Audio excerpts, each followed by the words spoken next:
సమయం లేదు మిత్రమా, ఇది ఓ సినిమాలో పాపులర్ డైలాగ్. తెలంగాణలోని రేవంత్ సర్కార్కు ఇప్పుడు ఇది సరిగ్గా అతికినట్లు సరిపోతుంది.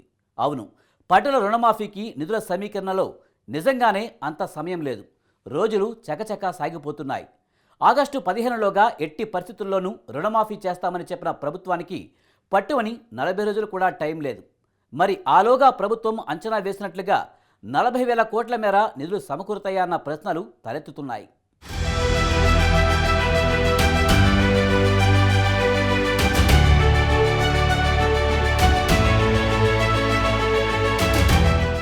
సుమారు 40 రోజులు 30,000 కోట్ల రూపాయలు.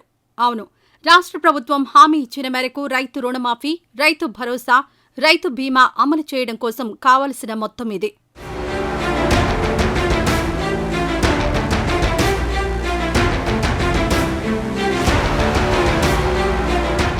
తెలంగాణ అసెంబ్లీ ఎన్నికల వేళ కాంగ్రెస్ పార్టీ తరపున హామీ ఇచ్చిన మేరకు ఒక్కో పథకాన్ని అమలు చేస్తూ వెళ్తోంది రేవంత్ రెడ్డి సర్కార్.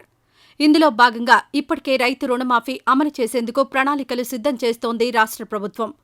ఏది ఏమైనా ఆగస్టు 15 నాటికి 2 లక్షల్లోపు ఉన్న పంట రుణాల మాఫీ చేస్తామని ఇప్పటికే పలుమార్లు స్పష్టం చేశారు సీఎం రేవంత్ రెడ్డి.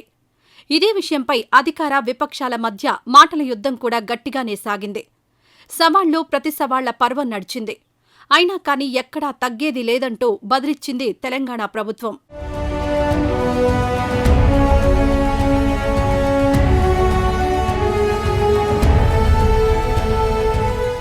అయితే ప్రతి నెల రాష్ట్ర ప్రభుత్వానికి సుమారు 14,000 కోట్ల మేర ఆదాయం వస్తుండగా ఇప్పటికే దానికి మించిన ఖర్చులున్నాయి. ఆ ఆదాయం నుంచి ఈ పథకాలకు నిధులు సర్దుబాటు చేయడం సాధ్యపడదని ఆర్థిక శాఖ అంచనా వేస్తోంది. ఇప్పటికే వారానికి ఓసారి 1,000 నుంచి 2,000 కోట్ల దాకా రుణాలను తీసుకొస్తోంది రేవంత్ ప్రభుత్వం.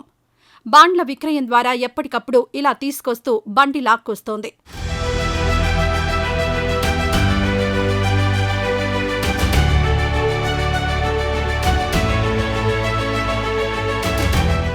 అయితే ఓవైపు రైతు రుణమాఫీతో పాటు పంటల సాగు సీజన్ ఇప్పటికే ప్రారంభమైంది. దీంతో రైతు భరోసా పథకం కింద పెట్టుబడి సాయాన్ని అన్నదాతల బ్యాంకు ఖాతాల్లో జమ చేయాల్సి ఉంది. సెప్టెంబర్ నాటికి ముగిసే ఈ సీజన్లో రైతు భరోసా కింద ఒక్కో ఎకరానికి 7,500 రూపాయల చొప్పున జమ చేయాల్సి ఉంది.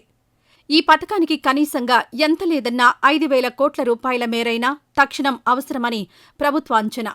అలాగే ఆగస్టు 13లోగా 30 లక్షల మందికి పైగా రైతన్నలకు జీవిత బీమా కల్పించే రైతు బీమా పథకానికి 1,500 కోట్లకు పైగా ప్రీమియం సొమ్మును ఎల్ఐసికి రాష్ట్ర ప్రభుత్వం చెల్లించాల్సి ఉంది.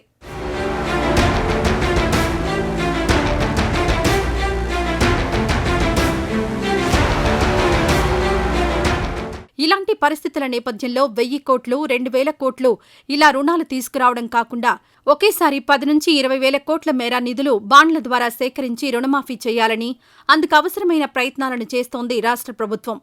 ఈ దిశగా ముందుకు వెళ్లవచ్చా అన్న అంశాలను పరిశీలిస్తోంది. అయితే ఆర్థిక బాధ్యత, బడ్జెట్ నిర్వహణ పరిమితులకు లోబడి మాత్రమే బాండ్ల విక్రయం ద్వారా రుణాల సేకరణకు రిజర్వ్ బ్యాంక్ అనుమతిస్తుంది. 2023-24 ఆర్థిక సంవత్సరంలో రాష్ట్రం ఈ పరిమితి కింద 49,589 కోట్ల మేర రుణాలను తీసుకుంది. వాటిలో 2023 ఏప్రిల్ నుంచి ఆగస్టు వరకు 5 నెలల్లో గత ప్రభుత్వం 26,158 కోట్లను సేకరించింది. ఇక ప్రస్తుత విషయానికొస్తే 2024-25 ఆర్థిక సంవత్సరంలో 50,000 కోట్లకు మించి రుణాలను ఎఫ్ఆర్బీఎం పరిమితికి లోబడి సేకరించే అవకాశాలున్నట్లుగా తెలుస్తోంది. వీటి నుంచి గతేడాది మాదిరిగానే ఆగస్టులోగా 40,000 కోట్లను తీసుకుంటే 3 పథకాలకు సర్దుబాటు చేయడం సాధ్యమని అంచనా.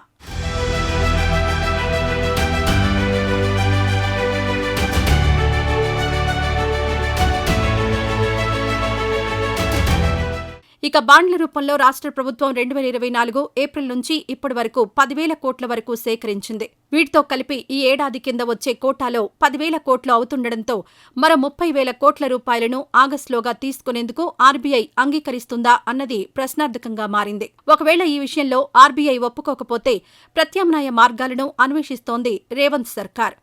ఈ క్రమంలోనే కార్పొరేషన్ ప్రస్తావన వస్తోంది.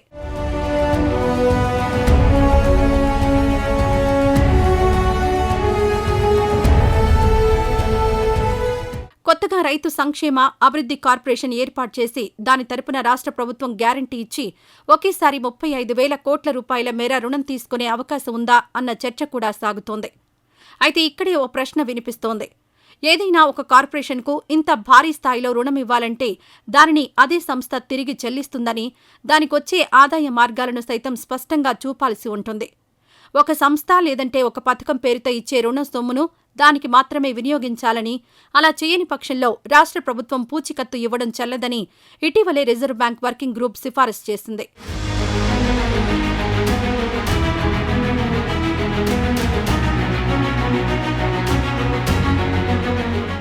ఒకవేళ ఏవైనా అనుకోని ఇబ్బందులు తలెత్తితే రేవంత్ సర్కార్ ముందున్న మరో ప్రత్యామ్నాయం భూముల తనఖా.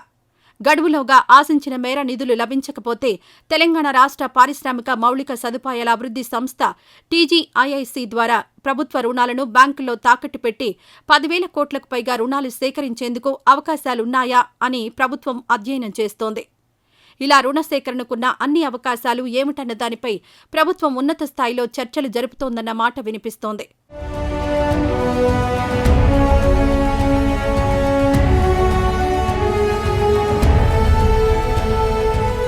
అన్నీ అనుకున్నట్లుగా జరిగితే రుణ సేకరణ సాధ్యమైనంత త్వరగా పూర్తి చేసి మాఫీ సొమ్మును బ్యాంకులకు జమ చేయాలని భావిస్తోంది తెలంగాణ ప్రభుత్వం. జూలై 15 నుంచి మొదలుపెట్టి ఆగస్టు 15లోగా దశలవారీగా తొలుత 50,000 లోపు, ఆ తర్వాత నిధుల లభ్యత ఆధారంగా 75,000, అనంతరం ₹1,00,000 ఇలా కొంత పెంచుకుంటూ పోవాలని భావిస్తోంది. ఈ దిశగా సాధ్యాసాధ్యాలను ప్రభుత్వం పరిశీలిస్తోంది. రాష్ట్రంలో రుణమాఫీ వర్తించే రైతుల్లో 70% మందికి ₹1,00,000 లోపే బాకీ ఉన్నట్లుగా అంచనా వేస్తోంది సర్కార్. ఇలాంటి వారందరికీ తొలి దశలో మాఫీ చేసి మిగిలిన వారికి విడతల వారీగా ఆగస్టు 15లోగా జమ చేస్తే ఎలా ఉంటుందన్న చర్చ కూడా ఒకటి విస్తృతంగా ప్రభుత్వంలో జరుగుతున్నట్లుగా ప్రచారం సాగుతోంది.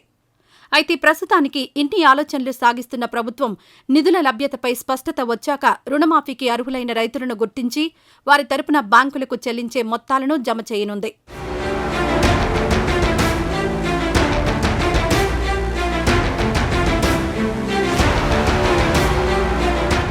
మరి ప్రభుత్వం ఆశిస్తున్నట్లుగా రుణాల సేకరణ విషయంలో రిజర్వ్ బ్యాంకు నుంచి ఆశించిన మేర సాయం తెలంగాణ ప్రభుత్వానికి అందుతుందా? ఆగస్టులోగా 40,000 కోట్ల రూపాయలు సమకూరుతాయా అన్నది ఆసక్తి రేపుతోంది.